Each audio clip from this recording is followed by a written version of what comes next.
everybody, it's Jo Parr, founder of the Ladies Working Dog Group. Are you feeling stuck with your Gundog training? Trust me, you're not alone, and that's exactly why you need to be here. Every week, we're bringing you the best tips and hacks to make training your Gundog easy peasy. We'll keep it straightforward, no fuss, just actionable guidance that you can put straight to use. So let's get started. Hello and welcome to the first episode in 2025 of Found It, Fetched It. Joining me this week is LWDG featured expert and the brains behind everything that we do in our office, Charlotte Perrott. Today we're going to be talking all about safety for you and your Gundog whilst on social media. So Charlotte, welcome to the podcast. How are you today? Hello, I'm good. How are you? So what people are probably wondering why I've asked the VA to talk about this. So tell people what you do when you aren't saving my life on the internet. Aside that, I'm doing social media for pet businesses and running an online community of my own for pet businesses who want to get better at social media. So, Charlotte, we see lots of us quite happily sharing our dogs, what we do with our dogs on social media. And so we're very proud of them. We love everything that we do with them.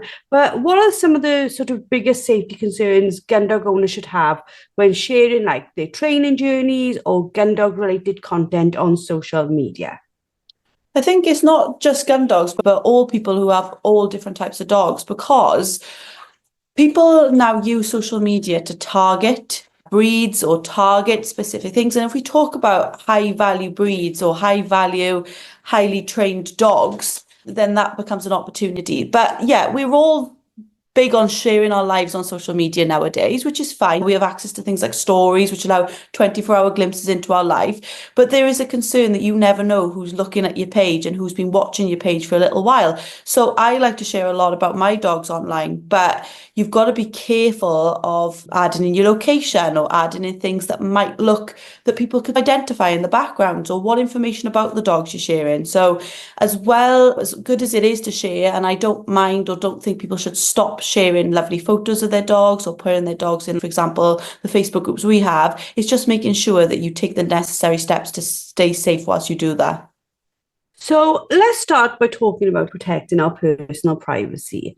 Many Gundog owners love to share their photos. So what are some tips for sharing safely without revealing too much personal information, such as like your locations, your daily routines? What can they do? The first thing they can do, and I see this quite often, is if they've got an ID tag on the dog or something like that, when you're taking a photo of them, make sure you cannot see that ID tag. So whether you blur it out or draw over it or whatever it is you need to do on the photo, because sometimes I've seen this loads where people have got this on and then you can just pick up where that dog is or pick up a number or pick up an address, a postcode, and then they've got a direct access to your house. So it's not only just for the dog's sake, but for your house's sake, you're giving that information away. So that's the first thing I think is as an immediate point. The second thing is checking your privacy settings on Facebook. So making sure that unless you want to share public to the world, unless you're using a business page, your page is locked down so only your friends can see those photos. And same with the Facebook groups. So making sure that when you join certain Facebook groups, you're aware of what level of privacy those groups are. So with the LWDG, I believe it's private. The groups are private, so we cannot see what's being posted inside. So dog theft is not really an issue in terms of posting in those groups because not the entire internet can see it, but making sure the other groups that you're in are locked down and they're not just open to everybody to see. Then looking at things like what is in that photo with you. Is there something that is clearly identifiable from those photos? For example, something in your area that is a local landmark that we could easily pick up where that dog is. Something I like to do, because like I said, I like showing photos of my dogs, is making sure I don't post until after I've left that location. So if I am going to be like, oh, I just went on this amazing training day in X, Y, and Z, or if I just went on this amazing walk, I put up the location after I've been to that place. Yeah, because it's really very easily done, isn't it? Where we put things up in the moment and we do give quite a lot of information. We know for a fact that insurers are saying to us now, don't put up pictures of your holidays when on holidays because you are opening up that risk. And that's the same if we are going on a 3-hour walk every day. We are leaving a window where people could access our homes or find us very quickly. Yeah. And like you just said there, it's not just about the dogs then, is it? It's about keeping our home safe. It's about keeping us safe at the end of the day, especially for ladies who go out and they walk their dogs and they train their dogs on their own. It's a safety aspect of it, of making sure that if you are walking across fields on your own through in the day, you're not doing that in live time where somebody could be potentially waiting for you because they know your routine based off your story or know your routine based off your Facebook page. Because as much as we love to think of our groups and our friends and it all being woolly and very friendly, and for the majority of people it is, and we don't want to scare them, we still have to be very conscious of the fact that if we are sharing information, for example, in our free community, there's 8,000 lovely ladies, or I love to believe there's 8,000 lovely ladies. I cannot guarantee that those 8,000 ladies are absolutely lovely. Yeah, exactly. We can't vet everybody who joins any Facebook group. Just for example, a big thing at the moment is the amount of people getting hacked on Facebook, where their friend is sending them a message saying, "Oh, can you just grab a code for me?" That hacker is then able to use that code to access their Facebook and then take their bank details and things. So yeah, it's what we think is, oh, it's just a friend or oh, it's just a community of ladies. We don't know the sort of status of that account and whether it's still being used by that person who originally set it up anyway.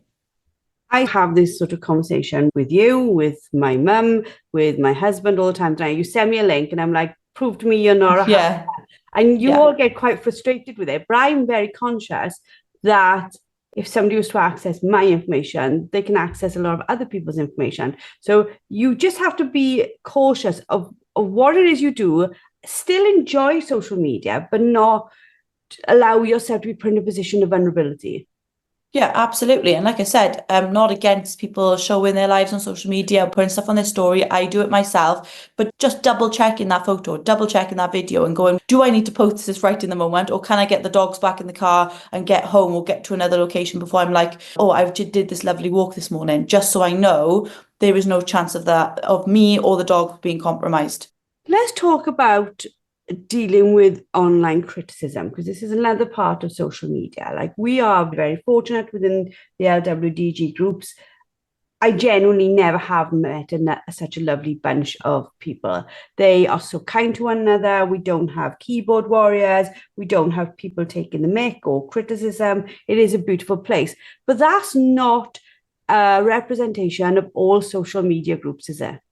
No, and it's not a representation of all social media. The term trolling is used quite often, where somebody targets your page and leaves very nasty comments or harasses you in certain ways on social media. And I've had it done to me. It's not very nice, but it's very hard because on social media you're open to everyone if our pages aren't locked down or even in the groups. But yeah, you're right, LWDG is that safe space and I think a lot of women take comfort in that.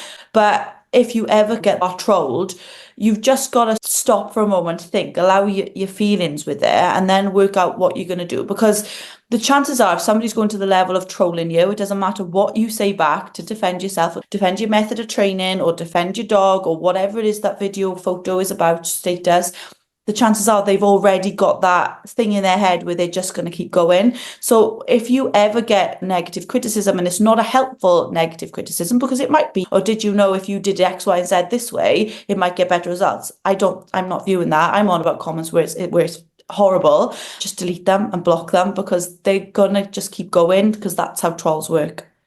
And the reality of it is, when you say the word Gundog, there is that relation to it. People thinking, oh, that means that this person's training this dog to go out and kill animals. They don't even understand the concept that gun dogs don't actually go and kill anything at all. But there is that thing, isn't it, that we have to overcome. It's not just a dog. If I put up a photo of Megan's push on bringing me a tennis ball, nobody's overly involved in that. If I put up a picture of my gun dog bringing me a dummy, how people perceive those two very similar images is very different. Absolutely. And it's the same as, for example, if you put the pooch on in a jumper or a t-shirt, people will probably be like, oh, that's really cute. And you did the same to a spaniel. And it would be, why do they need to have this on? Why do they need to wear coats? So if you have people like that and they comment on your things and it's consistent, it's whether or not that really helps you mentally, because the chances are it doesn't. And that sort of negativity is not something you need. You know why you're doing what you're doing. And as long as you are happy and the dog is safe and happy, what difference does it make? And it's the same on social media. If that person had an opinion in real life and they were talking to you, you'd probably just walk away and go, I'm not talking to you about this. But some people feel the need then to, defend why they're doing something. Actually, those people don't really care about what you have to say. They'll just come straight back again. What's your advice for keeping training videos, etc., constructive on social media? Because it's really important to share stuff, like we encourage our members to do it, for us to help them to improve, because we have an environment where you can use it to improve. But it can be very difficult, like you just said, with the jumpers. Somebody may put up a video of them doing something with their dog and they are learning and the dog is learning, but they can get hugely attacked if they're not perceived to be doing it right, can't they? Yeah, they can, and it's unfortunate that's how people work, but I see it a lot in breed-specific groups or just dog groups where somebody does something their way and everybody jumps on the bandwagon of attacking them. And you've probably seen this, or I know the LWDG has been subject to it in the past when we posted something and you don't think it's going to have the sort of response it does, and then all of a sudden it takes off and people have a million different views. But I think it's just about being open and honest in the caption. Like, for example, if you are just posting a video, just showing off your training that day and you're doing little snippets of your day, fine. But if you are wanting constructive criticism or if you are wanting feedback, maybe it's just worth popping a note in the caption and just saying, I'm really open to any constructive feedback that you guys have. So people know then that it's a safe space to go, you did really well there, but just for future reference, I would do X, Y, and Z. Or have you tried this method? And I think it's about not only the person posting, but thinking about how you already respond to people on social media. Think about how you help people on social media. Do you think that the way you word things is really constructive? Would you be comfortable if somebody posted the same constructive feedback on somebody else's post the way that you write them? So it's a two-sided thing. Think about how you give feedback now and think about how you would want feedback on further posts. Yeah, because it obviously as well is the fact that the comments are normally in written form and that tends to be open to interpretation or misinterpretation. Like again, in our group, I say don't use an exclamation mark unless you're celebrating something. And that might seem like, oh my God, that's quite an extreme rule. But exclamation marks at the end of something that could be perceived as negative can be hurtful when maybe they weren't even meant to be hurtful in the first instance. Yeah, and it's the same as when I read a text message off you or you read a text message off me. Sometimes we'll phone each other and go, oh, is something wrong? And it's just sometimes you're in the moment and you're writing something and you're like, I've just got to reply to this really quickly. And it's not meant in any way. It's just because we cannot read the person. And we talk all the time about reading dogs' body language. But when we get a text off somebody, there is nothing to read into. It's just how our brain perceives that message coming through. So it might be meant with complete celebration. It's just how it's worded that it might come across as somebody being a little bit sharp or a bit off or a bit rude. Another place this can happen is if we are in a group where we are speaking in a language which isn't the first language. So I'm sure it happens with us. We will write something in English in a European group, and it doesn't always come across the same way because it's a cultural indifference. And then that can happen if we have people from Europe writing in our group. It can sometimes seem very different to how it was ever meant. Yeah, absolutely. And it's not just that, it's also things like people's levels of emoji usage. For example, my generation, we're really heavy on emojis. So if I don't see a message with an emoji in it, I instantly think, oh, this person's annoyed or this person's sad. But it's another one of the things is how you see it. And we unfortunately cannot do anything to change that, but we can just think and be mindful of how we are writing things. And if it is, like I said, some form of feedback for somebody, just adding in a little positive at the end. There must be something in that video or photo that they put up that you can go, aside these points I've raised above, absolutely amazing work. So that just reassures everybody then that you're not super duper angry with them. But there is when we're thinking or before we respond to anything, it's about looking in our heads and going, could this be that this person's language isn't English first, so they're just trying to get their points across? Could it be that they are an older person giving feedback, so they might not be heavy on emojis? We just have to think as well before we jump to conclusions as if this person is angry with us. When we talk about building a positive online community, what sort of steps can Gundog owners take to create a supportive and engaging social media community for themselves? Like, what can we do? Like, we've touched on a couple of things there, but what can we do to make people see that we are positive about what it is we're doing? Might be a case of thinking about the structure of your post in terms of the format. So if you're trying to foster that community, go in, here's a reel of my highlights of my training today. And then your next post could be, guys, what do you think about this? This is something I'm working on with my dog. So you're telling me you're open to the feedback. I think if you take those steps and be kind and helpful to other people as well, there's only so much that we can do or change about us to suit other people's and how other people perceive our messages and stuff. But thinking about our tone of voice when it comes to social media and thinking, if this, like I said, if this was said to you in person, how would you feel? Would it make you feel good, or would you be like, oh, that really sucks that person said that to me? Because the one thing we don't want to do is what might feel like the obvious choice, which is, oh, I'm not going to post anything anymore. I'm not going to show people that side of my life. I'm going to hide the fact that I have this gun dog. That doesn't help us as a community, as an industry, as a sport, long term, if it seems in some way that we are ashamed of what we're doing, does it? Yeah, and we shouldn't be. At the end of the day, if you're posting videos on Facebook of your dog retrieving a ball, a dog retrieving a dummy, or whatever that looks like for you, there's no shame in that. At the end of the day, people do agility and they're not hiding the fact that their dog's running around a course or man trailing. They're not hiding the fact that their dog's out man trailing. So there shouldn't be any shame. And I think it goes down again to your mindset towards it. If you go into posting or doing anything on social media thinking, oh, everybody's going to have a problem with this, the chances are, yeah, everybody is going to have a problem with this. So I think about this amazing training you do, it shouldn't be a negative thing and you should definitely celebrate it. Like I said, none of the stuff that I'm saying is about don't show your dog anywhere on social media or don't do anything or just leave the platforms. It's more about just being really mindful that our dogs are, whether money-wise, they might not be high value, but to us, they're our lives. So putting them in danger is a big thing. Putting ourselves in danger is a big thing.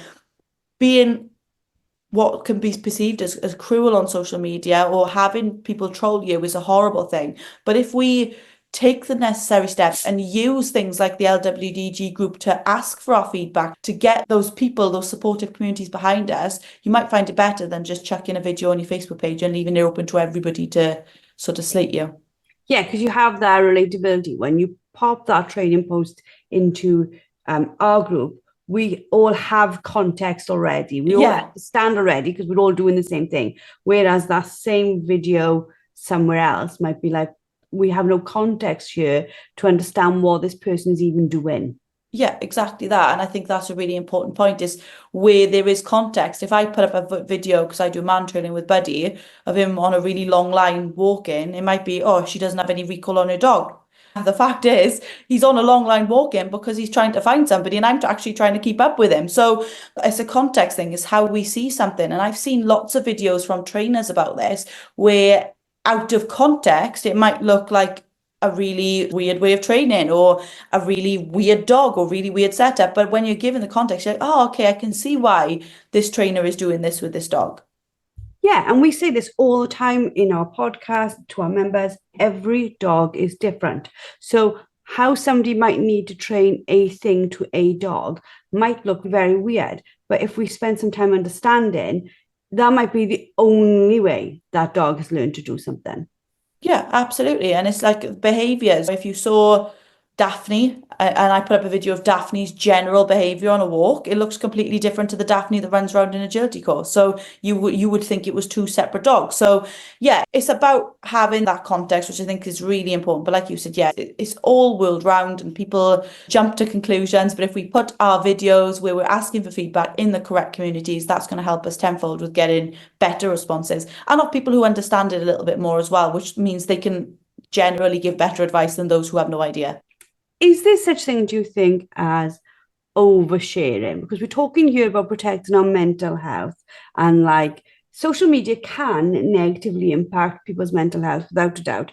How can people sort of balance sharing content without feeling the need to constantly post, without feeling the need to defend themselves? How can we find that balance where the social side of social media stays social?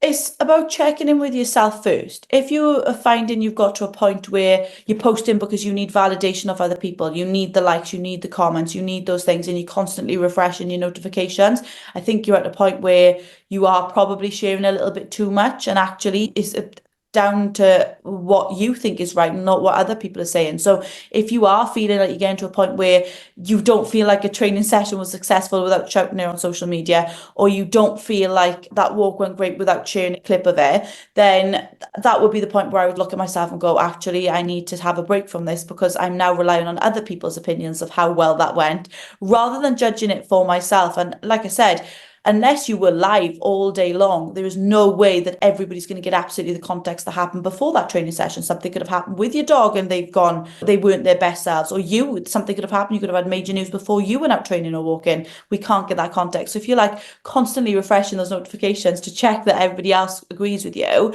then I think you're at that point where it's actually time to take a break from social media. And it works a little bit different because I know a lot of people who listen to this podcast have businesses, and I think if you get into a vicious cycle with your business where you just start posting, then drop off the face of the earth and start posting again, that's a totally different story, because we need that constant sort of consistency with our pages. But if you are just a general Gundog owner and you're posting on social media, then yeah, it's about taking time and taking breaks yourself, because it is easy to get addicted to refreshing groups and refreshing your notifications every 5 minutes. But actually, it's not going to help you mentally feel any better, because all you're doing is seeking validation from others. Yeah, and there is that side of it where we can spend more time online on social media reading about everybody else having this perfect life with their perfect dogs.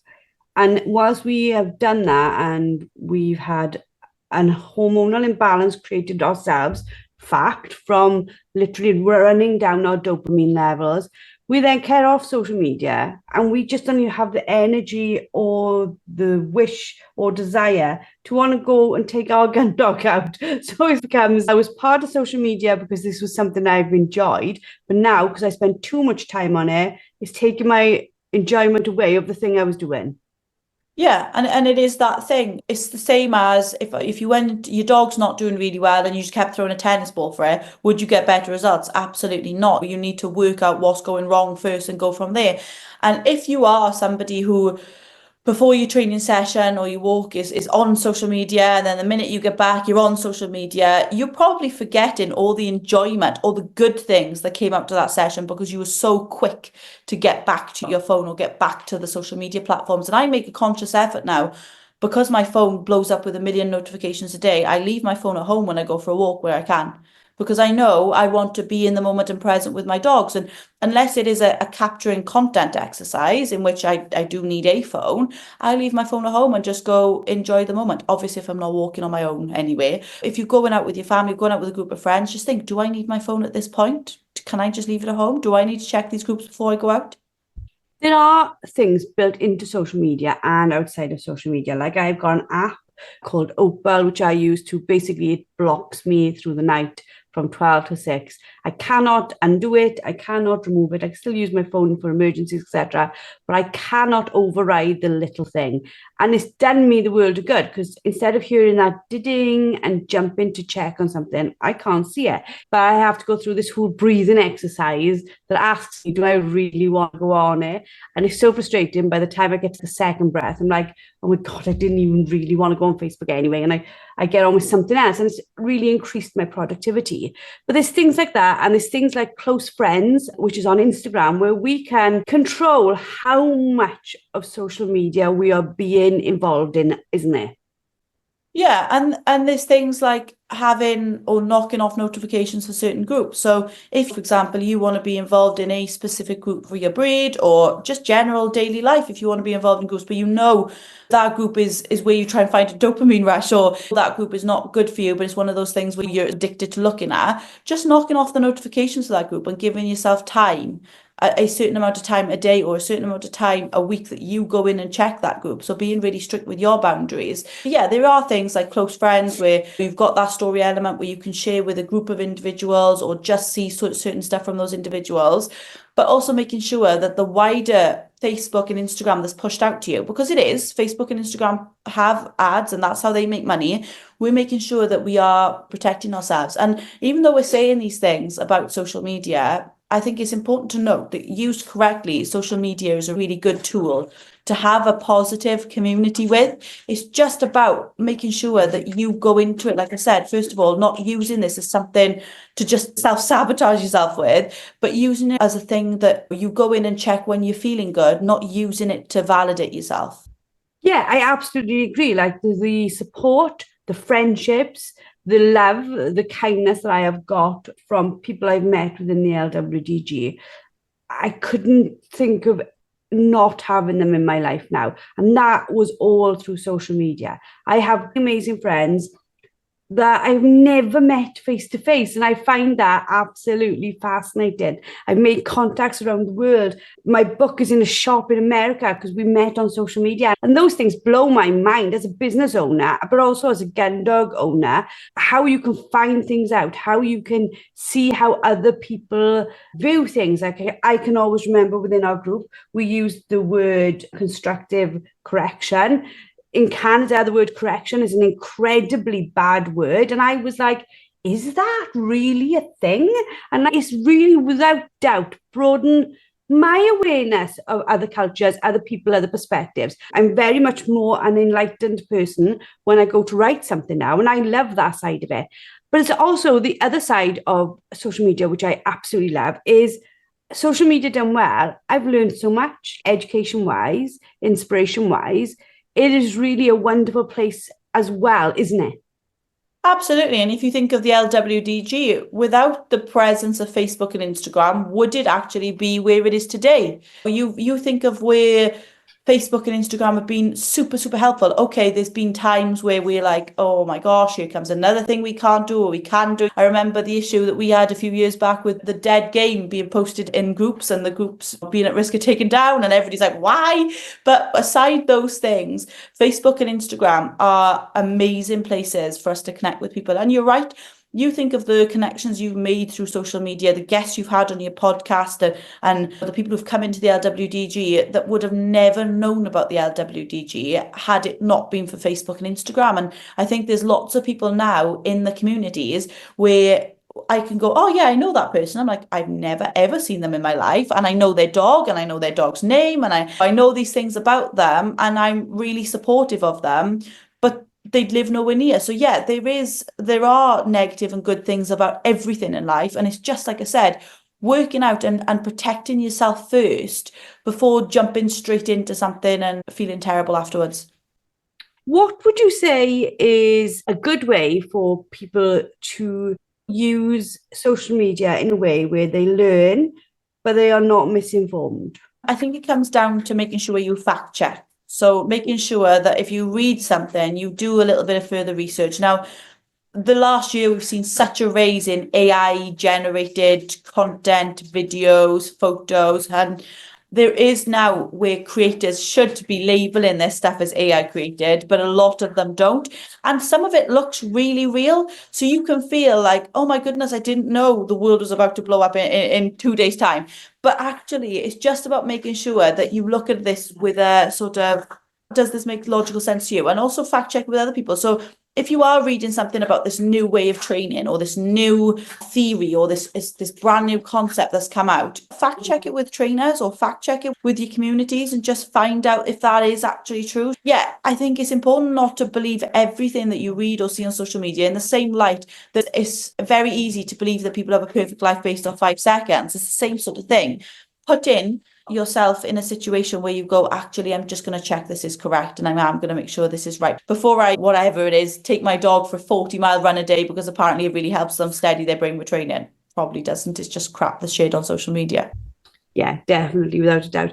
Thank you for being a featured expert on this topic. For people to understand a little bit more about how you help people, what is it that you do?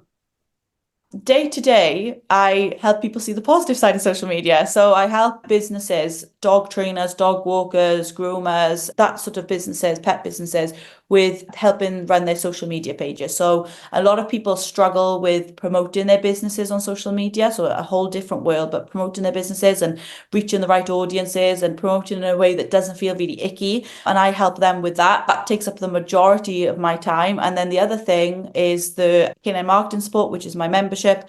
That was because I've run out of room to help people on a one-to-one basis with all the good side of social media. So I set up a community for them instead. So yeah, I pretty much spend my life on social media, but doing the positive stuff. You have a fascinating role and you always inspire me in the fact that you help loads of different pet businesses, but you have to put on in a day. I watch you sometimes put on like 17 different business hats. You are 1 minute working with a nutrition company and focusing that, and then the next minute you're on to, I don't know, a dog groomer in Swindon, and then you're on to something else. Do you see all pet business organizations facing some of the challenges that we've just talked about? Because although we're talking about it on a one-to-one level, businesses have to deal with all this stuff too, don't they? Yeah, absolutely. I think they do. It is hard with Facebook and Instagram to strike the right balance and also protecting clients too.